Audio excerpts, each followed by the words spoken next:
Okay, I think we're good to go, Mayor. We are on Facebook Live and we are live on Zoom. Awesome. Hello, everybody. Thank you for those of you that are joining with us today.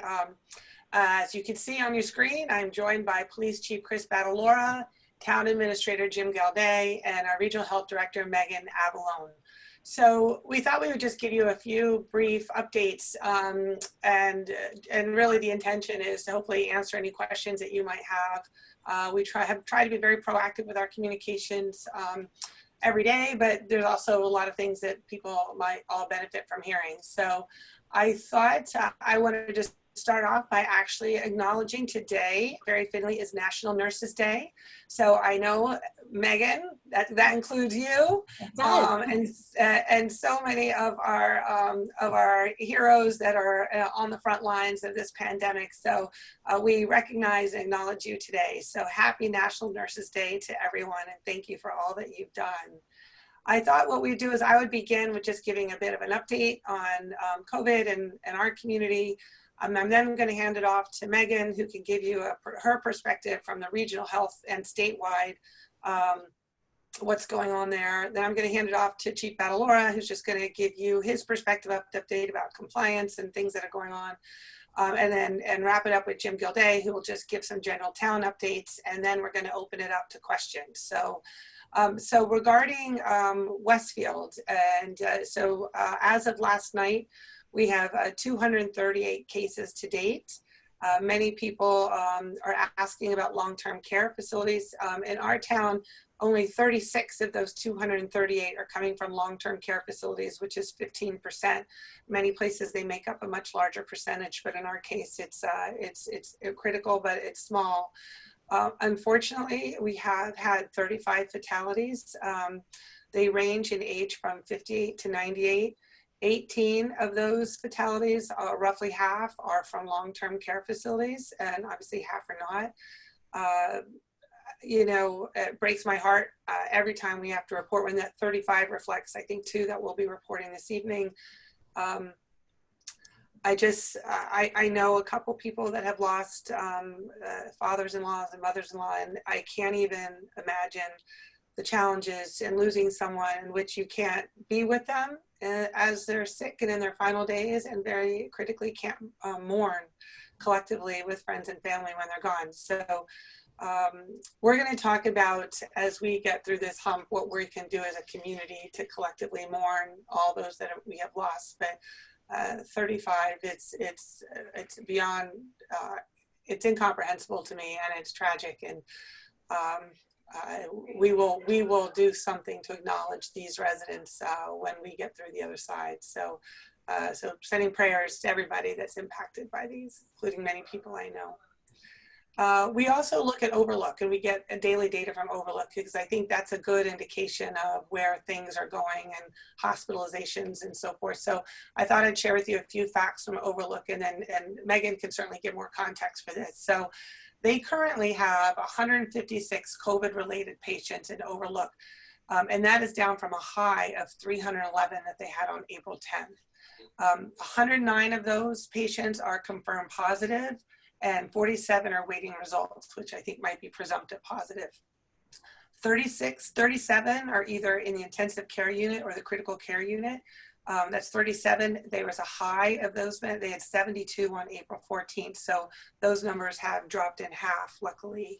There's 42 ventilators in use from a high of 78 on April 13th. So clearly that second week of April was really the peak for us here in our community. And Westfield does make up that's generally Overlook tends to be the place where our patients go. So that was the peak. And I think you can see by our cases that we are now getting like 1 or 2, it seems like, a day. The last two days we had cases of 0, but Chief is the one that actually gets all the numbers initially, and he can talk about it. We're not celebrating the fact that we had 2 days in a row with 0 cases yet, because there are some issues with reporting specifically over the weekend. So I think by the end of this week we'll know more about if that's a real trend, but we certainly hope so.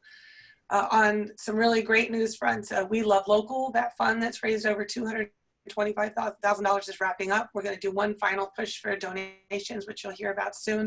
And so happy that we are played a critical but small role in really keeping many of these businesses afloat, or at least so on to be able to take care of employees, etc. We had a really great news story this week, which we're going to talk more about, but I don't know if many of you recall, a couple weeks ago, I asked for a call for donations for sewers to create gowns for the Genesis Senior Center out on Lambert's Mill. The chief can talk about how shockingly, we didn't have any access to gowns for these seniors. We were delivering rain ponchos that needed to be sterilized and disinfected, etc. So through the grace and goodwill of so many of our residents, the chief and his department delivered 100 gowns to Genesis over the last 2 days, and it was driven by the generosity of resident Mitch Gambert, who owns Bespoke by Gambert on North Avenue. He has a shirt making factory in Newark, and that factory has been converted to making masks. And so he donated the fabric, and he used his machines to cut actually the patterns, which was then distributed to this great, amazing sewing group, New Jersey Sews in Unity, where all these amazing residents sewed these beautiful gowns out of the shirt fabric for these seniors in need. So we're going to share more about it. We got great pictures and so forth, but it was incredibly heartwarming story of so many people and so many talents coming together for great good in Genesis. With thrilled, and maybe the chief can elaborate on that when he speaks. I also get a lot of questions clearly about reopening plans. Many of you know that the executive orders that have been passed on by the governor, their executive orders supersede anything that can be done at the municipal level. So we don't really have the authority to make the determination of when things will open and how they're going to open. That really is being driven by the state. So as you guys might have known, the governor was, last week, he discussed a 6-point plan based upon some principles and metrics to be able to reopen. Some people, I think, were frustrated because it didn't also come with timelines, but it's, the unpredictability of this pandemic and how we're faring is a little bit difficult to put significant timelines against. So, but we're following those state guidelines. So more on that. But in the meantime, we did host a meeting. I say Bob Zuckerman, the executive director of the DWC, hosted a meeting last week with a variety of people to discuss and along with the chamber, what a reopening plan could look like when we get the green light on a path forward. So we want to make sure that we are ready as things are able to open up, that we have a plan in place. Our businesses have the materials and resources they need so that they can be in compliance with whatever guidelines come our way. And we're talking about creative things regarding parking and how to, whatever we can do to ensure that our businesses are successful, we're going to be prepared to do. So obviously more on that when more details and timeline becomes available. I do want to just thank everybody. As you know, we reopened the parks last Saturday. I'd be lying if I didn't tell you I was a nervous wreck when I saw the 70-degree forecast, and I was just had visions of crowds in the park and everything. But thank you, because everybody did the right thing. I think, traffic cars weren't an issue. I think people were respectful of social distancing.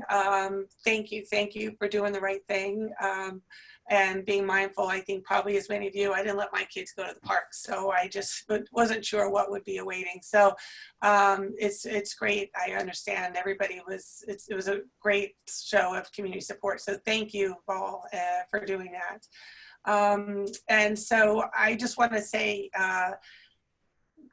reopening things, whether it's golf courses or parks, I think it gives a tendency, you get a little and you just tend to relax. And this is no time to relax. Still be vigilant about your social distancing. The last thing we want and need in our community is a second spike. I'm sure you've all read, people are worried about a double spike of flu season and this coming back in the fall. So even as things open up, please be mindful and respectful of social distancing so that we can be sure that we do not have to go through this a second time.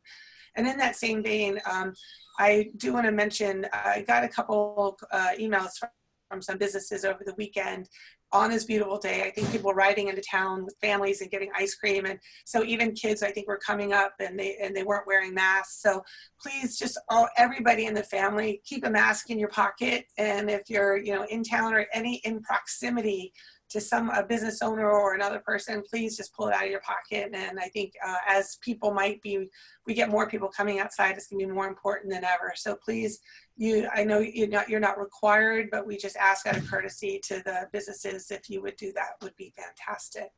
And I just want to say thank you all for the comments and the feedback and the social distancing and the compliance that has been so great. It is the most selfless act that we could do as a community. And you've been great, and I'm very grateful for that. So with that, I'm going to hand it over to Megan, who can give whatever context you might have. Thank you, Mayor. So as the mayor stated, we are at the point where things are headed in the right direction, right? Which is so good to be able to say out loud. We are not there yet, but we are on our way to getting there. When we look at the indicators, that how we know that we're getting there, one of the things that we look at is the numbers that are reported to us. So as we've talked about in our daily updates, the last few days, there have been a trickling in of cases, but you can't look at the day-to-day number of cases for a variety of reasons. The way that the cases are reported through the lab, sometimes there is a delay based upon the number of staff that the lab has working that day. So for example, if you were to get tested over the weekend and the staff had less staff working the weekend, that might not make its way to us to a Tuesday. So there's a lot of human indicators at play that we really want to look at a 2-week span for numbers to get a really accurate idea of what's going on. The 14-day moving average in Union County and in New Jersey has been decreasing. So that's really, really great to hear. That's the direction that we really want to continue to move in. In Union County, in particular, we have 1,360 confirmed cases and 800 deaths. Now, these are just the individuals that were tested and came back positive. This isn't by any means an accurate account of the number of disease, the amount of disease that we're seeing in the community. But one thing that looks really promising is statewide. The percent of positive tests that we're seeing are down to 39%. At the peak in mid-April, we were at 60+%.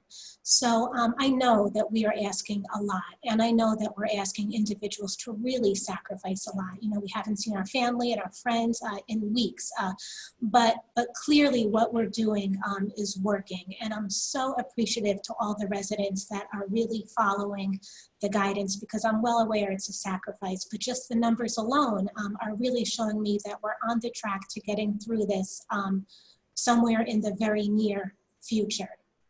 A lot of questions have been coming into the health department, particularly regarding titer testing. So I'd like to spend a moment talking about that. Antibody testing or titer testing is now widely available through certain doctors' offices or urgent care clinics, like I think CityMD and maybe PM Pediatrics, and any individual can go and get these tests. And the idea is with a test that they run on your blood, the idea is that you should be able to see if you have antibodies for the novel coronavirus. But I want to caution all residents before they sign up for these tests that there are several things here why we're not recommending them. The first is that they're not very specific. So what that means is you may have had a seasonal coronavirus throughout the year, which would present like a typical cold or a mild flu. But this test may cross-react with that. So you could get a false positive thinking you had novel coronavirus, but in reality, you never did. So you may think you're protected, but you're not. Additionally, this test looks for long-term antibodies, IgG antibodies. This virus is so new to us, we're really not sure when your short-term antibodies, your IgM antibodies, switch over to provide that long-term immunity. So we're not necessarily sure that if people get negative results, if that's actually true, that they don't have any level of protection. And of course, these tests have not been fully approved by the FDA. So what we're trying to share with residents, if you want to get the tests it's not going to be harmful, but please don't use these tests as a way to think that you're more protected. And really, these tests should not be used as an indicator to change any type of behavior at this point. We are really still looking for all residents to adhere to that social distancing guidelines and the enhanced hand hygiene guidelines as well. You know, if we can just stay the course for a few more weeks, I think that we'll see our way through the end. You know, one thing I've been saying over and over again, it really resonates with me and the staff here certainly. I've been telling everybody, you know, listen, we're in this together. We're going to get through it together, right? And I know it seems like, you know, even myself, I'm kind of getting antsy because we've been staying home for weeks now. But I really think the numbers are really showing us that we're getting close to the end. Also, I've been getting a lot of calls about contact tracing, individuals who are interested maybe in volunteering for contact tracing efforts. So the health department currently, we are able to in-house provide the contact tracing for Westfield and the communities that we serve currently. But that's because of two reasons. That's because for the most part, everybody's currently home. So their contacts are pretty limited to household contacts. So that makes it a little easier. And secondly, we're not really testing a lot of individuals at this point. I believe at last count, Union County has estimated they've only tested about 2% of the population. My department, we have reviewed over 1,100 cases and done contact tracing for over 1,100 cases, but that's only 1% of the population that we serve. Certainly, as we start to reopen as a society and as testing becomes more available, we will certainly need reinforcements for contact tracers. However, as of right now, it looks like that program is going to be spearheaded at the state level. So I don't have any specific details now as to what type of reinforcements we need, but when we do start to figure out exactly what we need, we will post it on the website, and at that time we will certainly look for members of the community to assist us if needed. Thank you, Megan. Megan, can you address two things? One is what is going on with long-term care facilities and what is the state doing that? And secondly, if you have any insight into the saliva testing from Rutgers, and I think that's being offered in Middlesex County at the moment, which seems very promising. I don't know if you know anything about that, of when that might be more prevalent, potentially even statewide. Right. Okay, so I'll take long-term cares first. So, we have been working very, very closely with the long-term care centers in Westfield, which include Westfield Center, formerly known as Genesis on Lambert's Mill, and Sunrise, which is on, I guess, Springfield Avenue, South Springfield. We are in contact with these facilities daily. They report to us on how many individuals are sick, how many staff are sick daily. We've had weekly conference calls with these facilities talking about what they're doing in terms of infection control. The staff members are so dedicated in these facilities, but it's an uphill battle. You have residents in these facilities who are just more at risk for this virus. So we have been working really closely with them. And the state health department has been brought in as well, specifically to help with Westfield Center Genesis to offer their insight. Also, our goal is to really be here as a resource for them and to make sure that the residents and the staff are as protected as possible and remain as safe as possible. And we'll continue to work with them to provide any resource that we think might be helpful to them.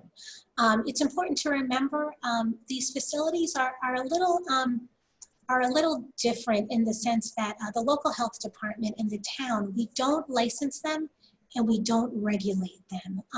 So our role is really just to provide guidance, which, as I've said, we have been doing. I don't have the ability, not that there would need to be, but I don't have the ability for any of these centers to levy fines, to close them down.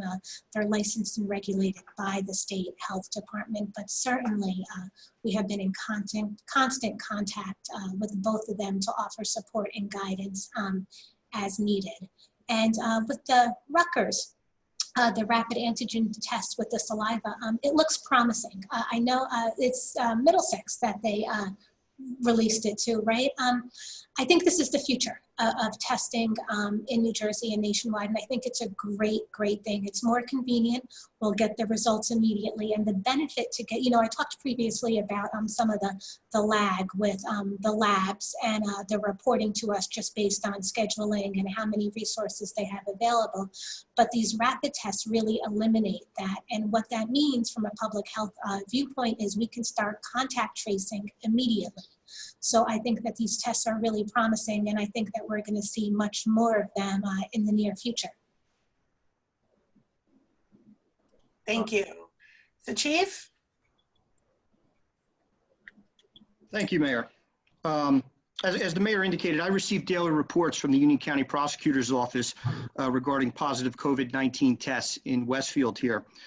As of this date, my numbers differ just a little bit, but they're inconsequential. I have 239 positive tests that have been reported in Westfield. And of those, 35 of them, or roughly 15%, have come from long-term care facilities here in town. The sole purpose of us receiving these daily reports is that so we can enter address flags into our computer-aided dispatch system, which alerts our dispatchers to those addresses where we have positive tests. In turn, our dispatchers can alert responding police, fire, and EMS units when they're responding to an address where there's a positive test, so that they can take proper mitigation methods, such as donning full personal protective equipment. I want everyone to know that we recognize the great sensitivity of this information, and that we safeguard it with the highest regulations with regards to their confidentiality. So you have nothing to worry about with us. We are taking great care not to expose anyone to this virus. And in that, I mean when we respond to calls for service and we have direct face-to-face contact with people here in town. Early on, 4 of our officers tested positive for the virus after experiencing signs and symptoms. 3 other officers experienced signs and symptoms, but they either tested negative or testing for them was not recommended. And 8 more officers were placed on leave immediately after potential direct exposures while in the performance of duty. These exposures were the direct result of responding to calls for service and or making warranted custodial arrests for certain serious offenses like driving under the influence. Unfortunately, even during a declared state of emergency, crimes still occur, and we continue to receive emergency calls for service that not only warrant an immediate police response, but they also require us to come into close face-to-face contact with persons. All of these officers have since returned to work after appropriate periods of self-quarantine and after receiving medical clearance from their own personal physicians. And I'm very happy to say right now that the Westfield Police Department presently has no officers whatsoever on leave for any reasons related to COVID-19. So that is a great thing for us. We're able to maintain our staffing and ensure a continuity of services here. One of our officers, and that's Timothy Donovan, who was also a chief warrant officer in the United States Naval Reserves. He was recently ordered to active duty in support of the military's response to events related to the pandemic, and he will remain on active duty for up to 1 year. We wish Chief Warrant Officer Donovan the best of luck. We hope he stays safe while serving this country, and we look forward to his return to his wife and children and to us here at the Westfield Police Department as soon as possible. The Westfield Police Department continues to be as busy as ever. It's just a different kind of busy for us. Our school resource officers have been redesignated as community service officers, and they have been diligently addressing the needs of the senior citizens of our community and others with special needs. They have been working closely with our chaplain, Deacon Gibbons of Holy Trinity Church, to support the Westfield Food Pantry, and they're ensuring that those in need during these tough times get the assistance they need. Chaplain Gibbons and the community resource officers are organizing a food drive to further assist those in needs, and we will release more information on that in the very near future. I want to reiterate once again, the Westfield Police Department is here to help you. During this pandemic, we have evolved from a law enforcement agency to more of a public service agency. My goal as Chief of Police is and has always been to ensure that no one is forgotten about. No one will be left behind. If you need us, please call us. Our officers are doing everything in their power to assist those in need, and that includes in performing many non-traditional police functions, and we will continue to do that for as long as necessary. I'm so very proud of how our officers have adapted to the changing needs of our community and how they have been working to ensure for the continuous uninterrupted delivery of emergency services during these difficult and dangerous times. Our officers are always at their best when things are at their worst. And during this public health crisis, it has been no different. They have families and loved ones at home.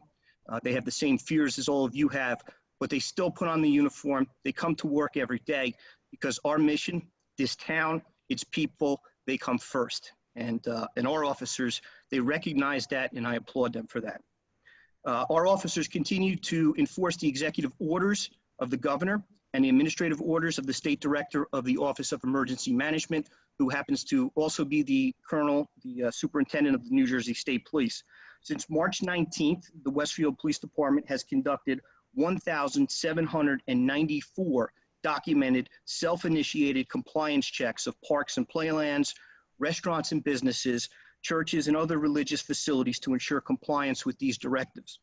I'm very happy to say not a single person, business, or other entity has been charged with any crimes or criminal offenses related to the state's emergency orders. That's not to say that there haven't been any, but that our officers have been able to properly educate persons and interact with them in such a positive way that they've been able to achieve voluntary compliance. And because of that subsequent voluntary compliance, it was determined that the issuance of criminal charges was not warranted. That says a tremendous something about the people of Westfield, and I want to commend all of you for that.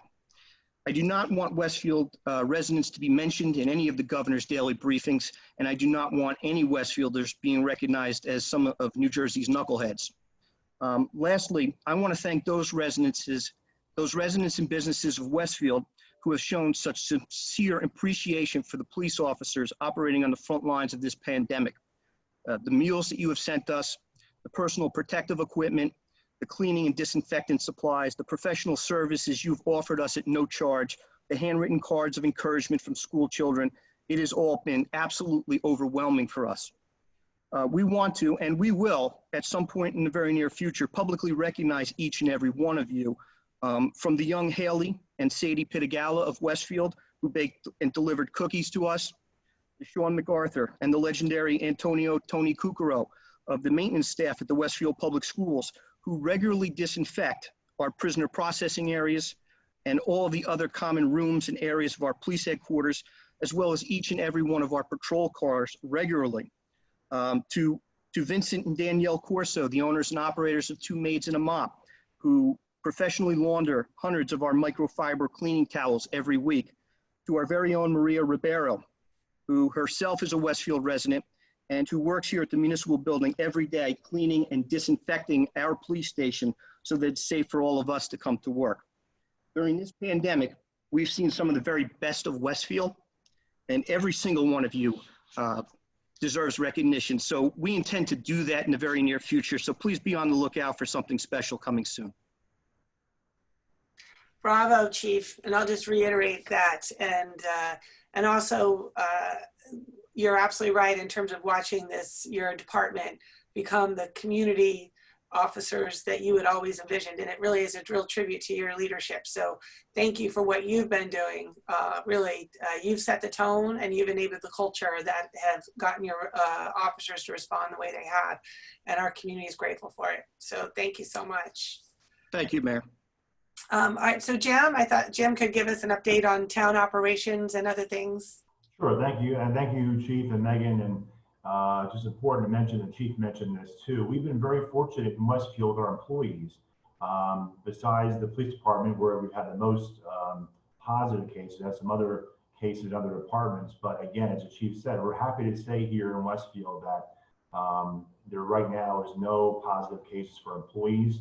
You know, the Chief, the police department, fire department, public works, board of health employees, those whole departments have been working basically nonstop. Other departments have had staggered shifts to protect employees. But again, from the residents of the town of Westfield, you should be very happy that the steps we've taken to ensure our employees' safety, and of course you doing what you have to do as a residents have really helped us keep things going very well here.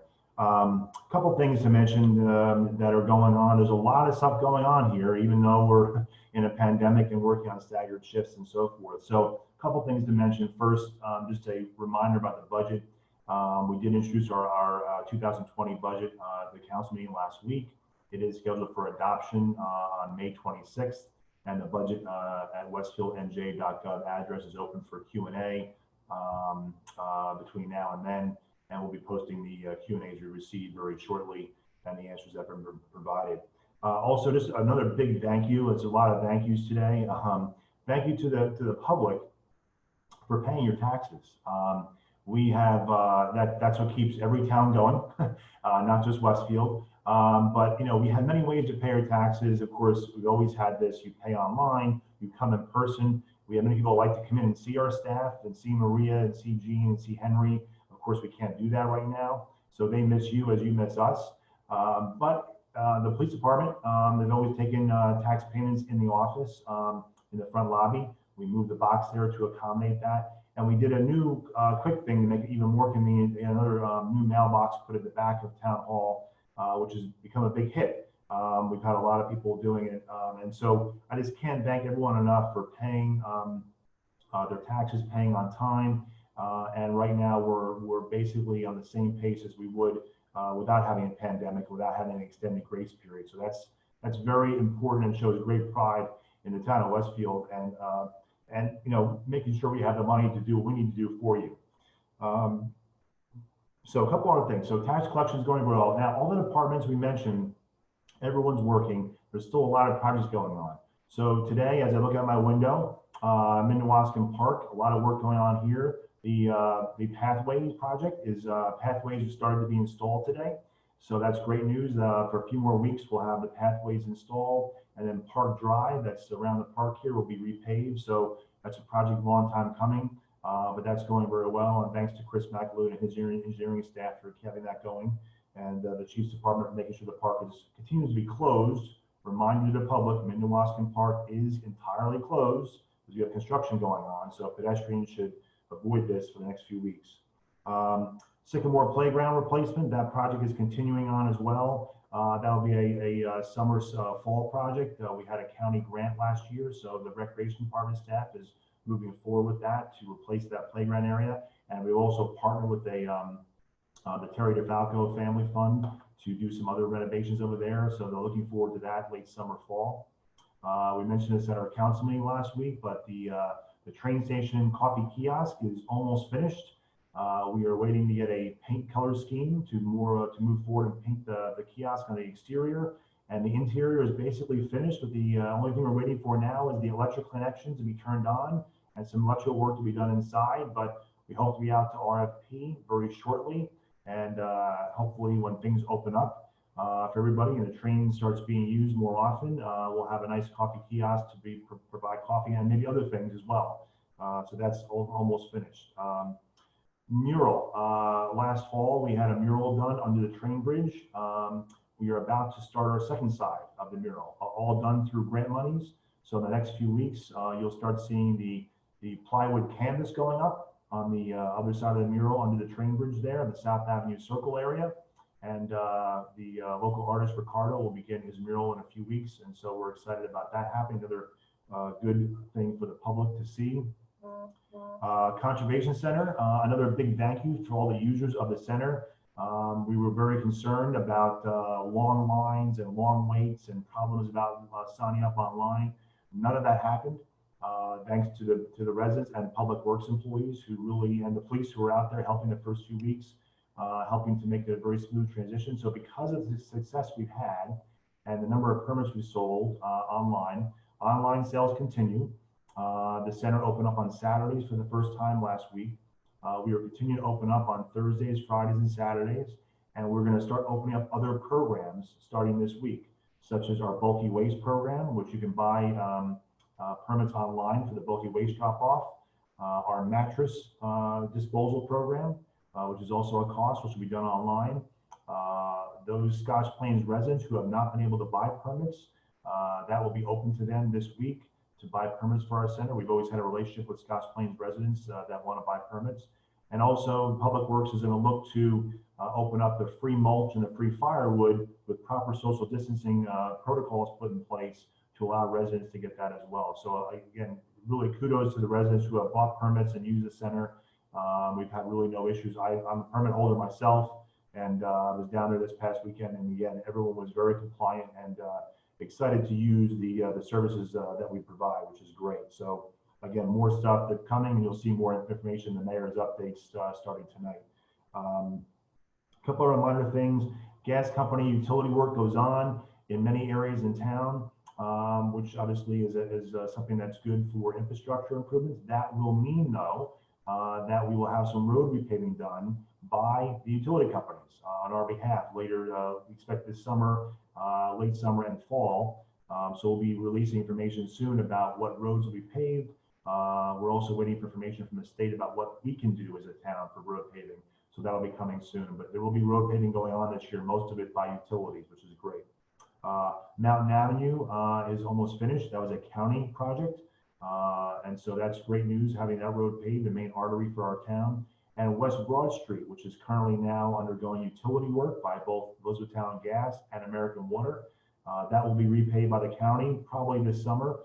So another main artery coming in and out of our town, county road, that will also be done by the county this year.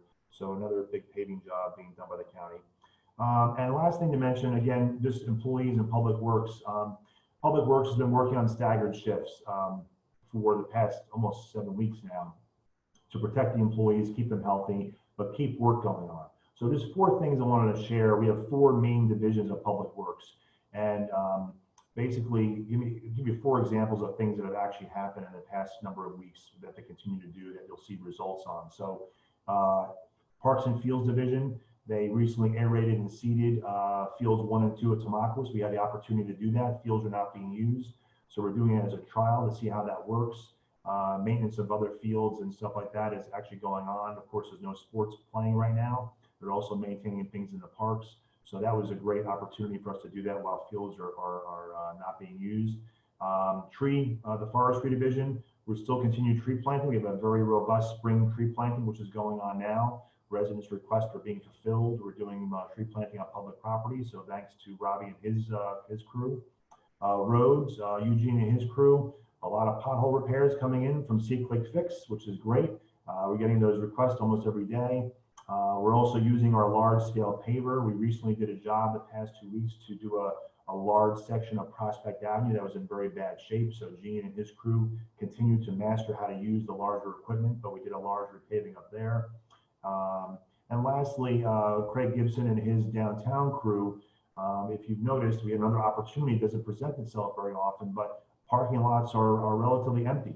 So he and his crew have done restriping of every space and space number in almost all of our parking lots. So it's a constant complaint we get year round about parking numbers faded, spaces faded. We're actually doing that now. We have the opportunity. So that's just 4 examples of some of the things each division is doing the past number of weeks and will continue to do. And we expect Public Works, like other departments, to come back in full very shortly to continue to provide services to the town. But again, just an overall big thank you not only to the residents of the town for their cooperation and adhering to the social distancing guidelines, not being able to come in town hall, but still working with services for us, and of course to the employees of the town. Again, even if you don't see them or hear about them, we have police, fire, public works, board of health. You hear about them quite a bit. We have the rescue squad, which is volunteers reacting every day. All of our departments, tax collector's office is here processing your tax payments, finance office, town clerk's office, recreation office, the court. We started our initial Zoom virtual courts last week. Judge Patel and his staff. We have a new court administrator who's jumped right in with both feet, and she's doing a wonderful job with her staff. So while you might not see us every day or hear about us, a lot of issues going on, a lot of good work going on, and we hope to get back to some normalcy soon. But the reopening of not only what the mayor said downtown, town hall, operations for town will be gradual, but we're looking forward to getting back to it very soon. So thank you, Mayor, for providing the update or allowing me to provide an update. No, thank you, Jim. And it's great. I want the public to know that we seem to be very COVID focused, but there's a lot of stuff happening. And even this week, I think there was a rec commission meeting. We had a planning board meeting. There was a board of health meeting. So we're all have been adapting to this new normal to make sure that things don't fall by the wayside. And so it's been great. And the court thing I find amazing. We're the first in the county to introduce this virtual Zoom courts, thanks to the proactivity and innovation of our judge Parag Patel and our new court administrator, and they're kind of setting an example for everybody else in the county to follow. And I love the fact that Westfield is kind of an innovation leader in that regard, and we've got people who are embracing these new ways of doing things. So thank you very much for that, Jim. Sure. Before I wrap up, I was just going to update a couple things. Just one thing I did want to mention about COVID, and I should have mentioned this earlier. One thing we hear a lot about, both from our DPW and I hear it from other people in town, is that people disposing their masks or gloves in the parks or on the streets. And obviously somebody has to clean those up. So, and I know it may not always be intentional, but just be incredibly mindful of your PPE. Hopefully it's good. Like I said, these are going to be just habits that we have them with us all the time, and please dispose of them properly, because it is, it's someone's got to do it, and it's just really unfair for those that have to clean up after this. So just be very courteous and mindful of that, in particular our downtown and our parks. It seems to be where it's the biggest issue. And the one thing I did want to bring up, many of you may have read the news about Lord & Taylor, that they are liquidating their, will be liquidating the 38 inventory, the inventory from their 38 stores, with the intention of closing when that's happened. And I must say, it's probably, it wasn't much of a surprise to me. I would imagine it wasn't a surprise to most of you if you have been following the news. And the good news is this is something that we had anticipated, not to be driven by a pandemic, but one of the first things I did after being sworn in as mayor was initiate and begin a relationship with the parent company at the time of Lord & Taylor, which is Hudson's Bay Company, who is the owner of the property of the Lord & Taylor and the 2 parking lots across the street.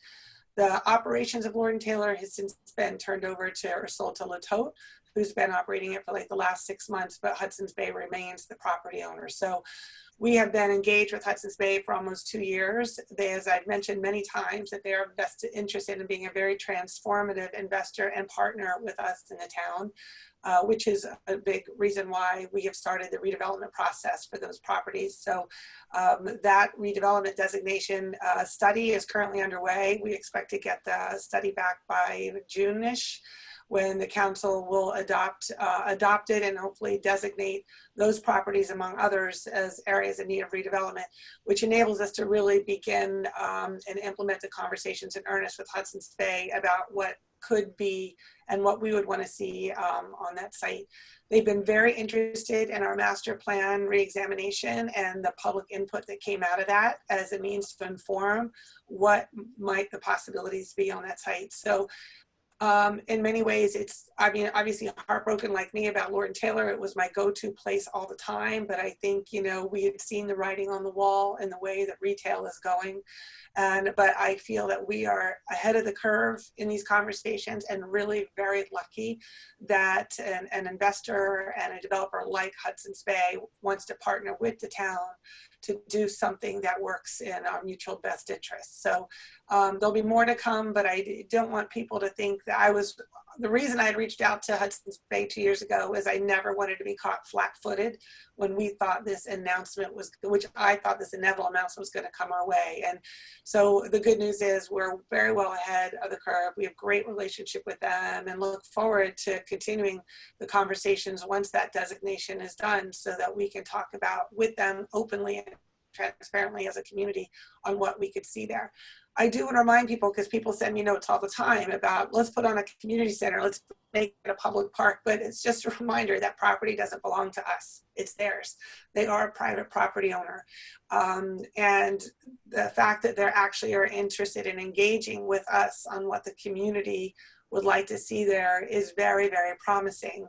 And I would only ask people to keep an open mind about the possibilities as a means to make sure that we continue to engage them. I do worry, in absence of that, you know, there's a lot they could do on that site as of right, which would not require any type of engagement with the community, and it could be a tenant. And you know, they have actually mentioned that Walmart was somebody who is interested in being there, and I know that it's not something that we want, nor is it something that we think would be a good fit for the community. Quite frankly, they don't either.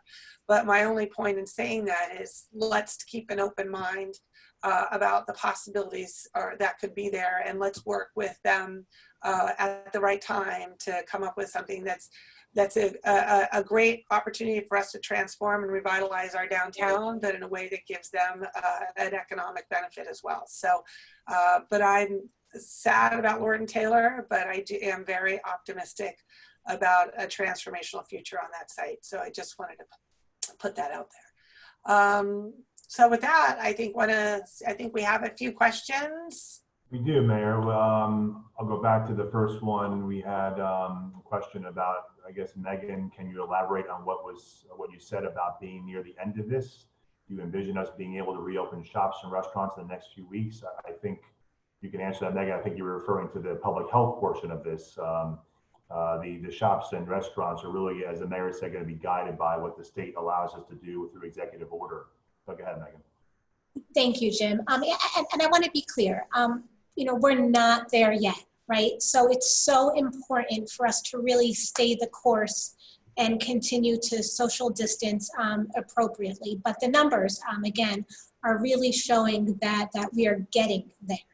And of course, you know, getting there leads us one step closer to reopening. So I'm confident that we are on our way there, but we are just not quite there yet. And just to reiterate Jim's point about the state, I think Governor Murphy has said we're going to open as a state.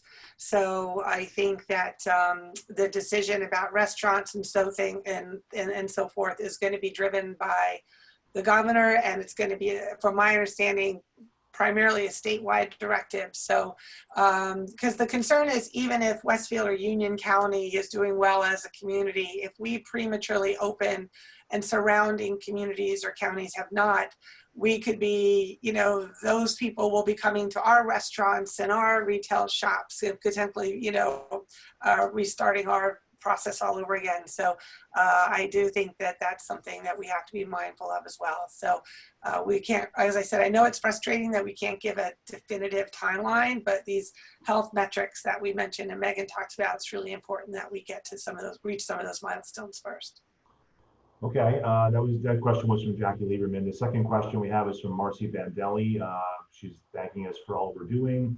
I'm not sure we can answer this, but do you have any information about the delays in statewide unemployment benefits, and also what happens to people who have been laid off and their medical insurance has been terminated?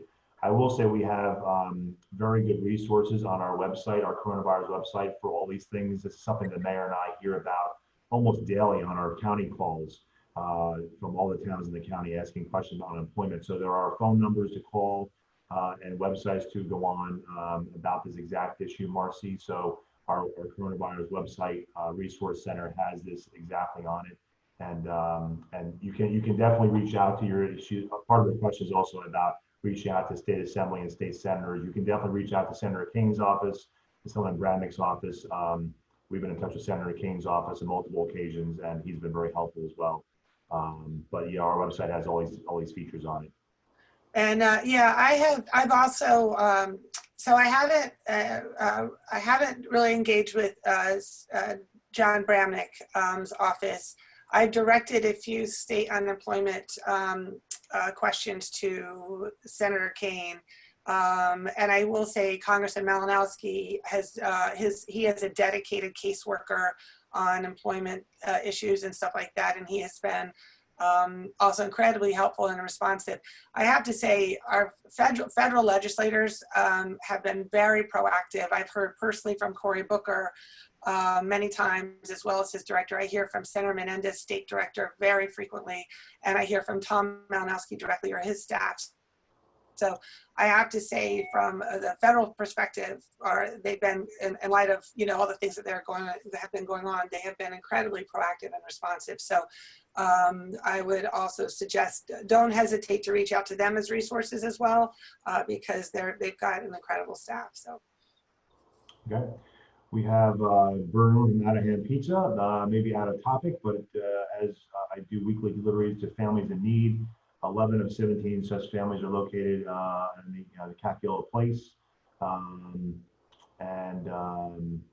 he's basically noticed vehicles rushing through Capiola, and he's concerned about traffic on Capiola. So I guess we'll go to you, Chief.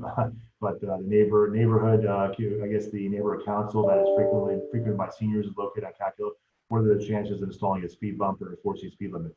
I'll just let you know, Burham, about the speed bump. There are certain protocols. You can't just throw a speed bump down without doing a proper study. But I'll let the chief talk about enforcement. Well, first of all, Burham, before I get started, I know what you've been doing for the community. I know what you are doing for the community. I know what you will continue to do for the Westfield community. I know what you've done for us personally here at the Westfield Police Department. I want to thank you for all that you're doing. With this state of emergency in effect, we've had to really shift our priorities and reallocate our resources to a lot of different matters. And a lot of them are not law enforcement matters or traffic safety matters. I'm hoping at some point in the near future, we can get back to some degree of regularity or normalcy here for our officers. I hear your concerns, and we will certainly attempt to address them in the very near future. We've been doing very little traffic enforcement, and there's a multitude of reasons for that. We're not looking to force interactions that are unnecessary. But if there's a public safety issue on Capiola Place, we're going to address it. We will address it in the very near future. I assure you that. Right now, our officers have just been refocusing their attention to other more pressing matters because of the pandemic, and unfortunately certain situations like this do get neglected. But I hope things will change in the very near future and we can start rededicating resources towards traffic enforcement. And Burham, I'll just add my public thanks as well. You have really been a rock for so many people and businesses in the community, and so grateful for it, really. Thank you, Burham. We have a question from Eric Lipkin. Assuming Westfield residents are tested as much as anyone in Union County, New Jersey, or the U.S., is there any insight as to why the mortality rate in Westfield is 15%? 15% is so much higher than the county or state. I don't think our mortality rate is 15%. We have a population of almost 31,000, and we have, I think, 35 deaths as of today, I believe. Is that right? It is correct, Jim, but I can address some issues that I think the community should be aware of. The number of deaths that we see in Westfield are always going to be higher than the surrounding communities just because we have those 2 long-term care centers. Unfortunately, as we all know, the long-term care centers have been disproportionately affected by this illness. Like as I said before, they are just more immunocompromised. They're disproportionately affected also for influenza, but the difference is there's a vaccine for influenza, right? So until we get a vaccine, I think we're always going to see those higher rates in the long-term care centers, and that really bumps the numbers for Westfield up, I think, dramatically. I think over half now, the deaths that we have seen have been in the long-term care centers, which is, which is so sad. One of the things I am looking to get from Union County is the number of residents in Westfield that have been tested at their testing site. They have not been able to provide that information as of today. But if we do get that information from the county as to the number of individuals who were tested, that will help really provide greater insight as to the bigger picture for who's testing positive, who's testing negative, and we can really start doing a deeper dive over the later spring and early summer so that we're more prepared in the fall. Got it.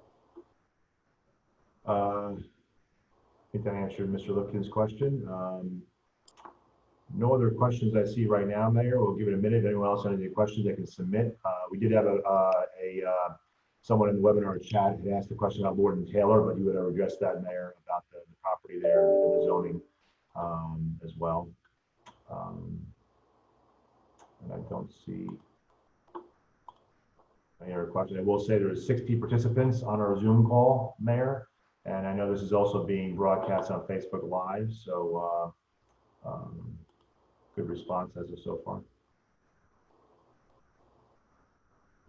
So no other questions, I don't see, Mayor. Well, thank you all so much for joining us today. You can't thank you enough. I hope you heard from everybody here today how grateful we are to the residents for your compliance, your compassion, your understanding. In spite of, I know we're all feeling a bit impatient and frustrated with these directives, but it's good to hear from Megan and affirm that they are indeed working.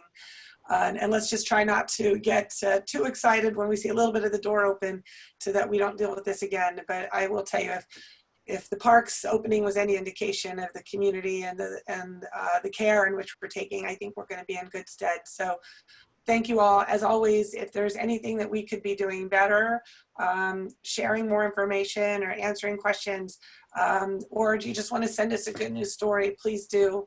We're learning through this as we go, and we want to make sure that this will be a best practice going forward. So we need to hear from you on anything that we could be doing to improve. But thanks again, stay safe, and we'll do another one of these as needed. All suggestions welcome. Stay well, everybody. Thank you.